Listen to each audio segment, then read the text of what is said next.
A man who claimed Roundup caused his cancer will not be getting the full $80 million in damages the jury awarded to him.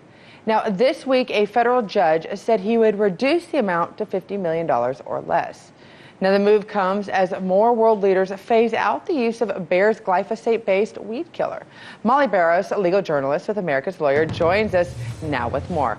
First, Molly, why is the judge reducing the amount the jury awarded to this man? It's still a lot of money, but $30 million less.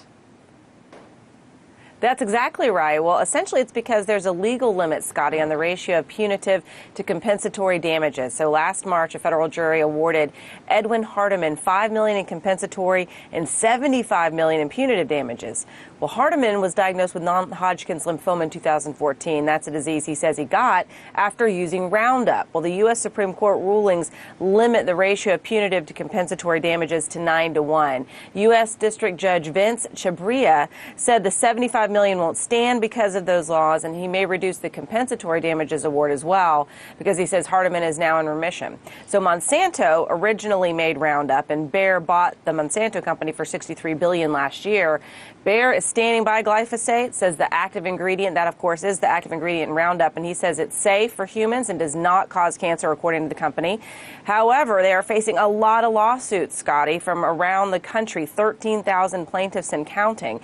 Bayer says it set up a committee, though, to help resolve this litigation, and they've hired an external lawyer to advise its supervisory board as well. But yeah, they've got a hot potato on their hands, if you will. But that's the thing, Molly. I'm really glad to hear this is more about just simple math, not necessarily the case itself. There's still nothing, the case is still solid. This is just the math number, which makes us think about the future of these cases and others that might come in. You know, Molly, glyphosate-based weed killers are common around the world. You know, other countries are starting to respond. How are they responding to these cancer concerns?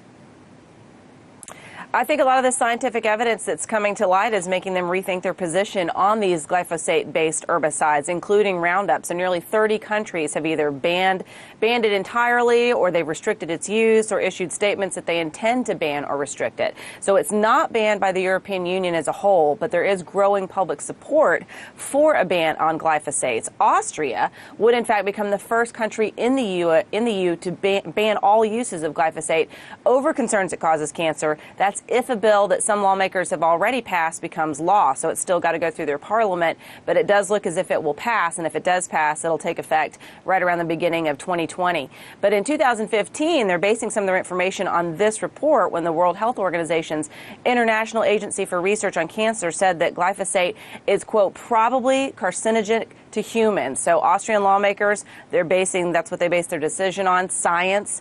Bayer, of course, is taking issue with that. They say they respect the decision, but they feel like they're basing it on faulty science, if you will, and they're concerned about the legality of a ban that is not in line with the EU. So we may see some pushback from Bayer about that. Well, in the meantime, German Chancellor Angela Merkel is taking steps to also limit the use of glyphosate-based pesticides as well as herbicides, and she told her government that she believes that use of it will eventually die out altogether. So it looks as if glyphosates are losing some support around the world, Scotty. Well, and that's the thing. All it takes is one, and it's like dominoes, they all fall, because it'd look really irresponsible if one country protects their citizens and the other don't. What is Bayer's response, however, to these international concerns and all the lawsuits?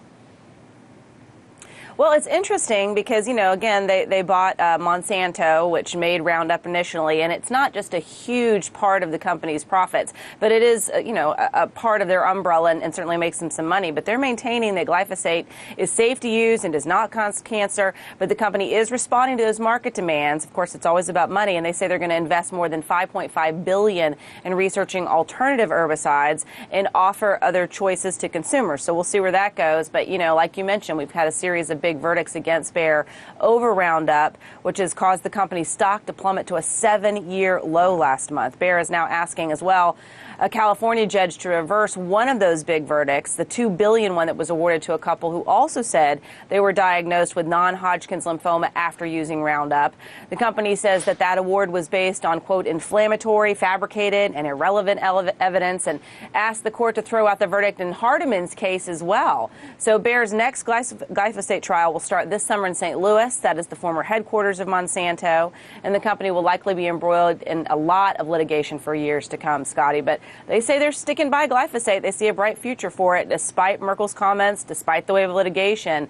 But, you know, and in fact, the same day that Merkel said that she saw an end to glyphosate in Germany, Bayer's shares actually jumped when the company shared their plans to resolve the multi-billion-dollar lawsuit that it faces. So we'll see where things go, but it certainly looks like it's a lot of folks are starting to question if it's a good idea to use it, and we'll see how long Bayer stands by it. Well, that's the thing, Molly. Sometimes it goes from an ethical decision to it just makes sense to drop it. We will see what in the end, Yes. what kind of senses they come to. Thank you so much for covering this, Molly.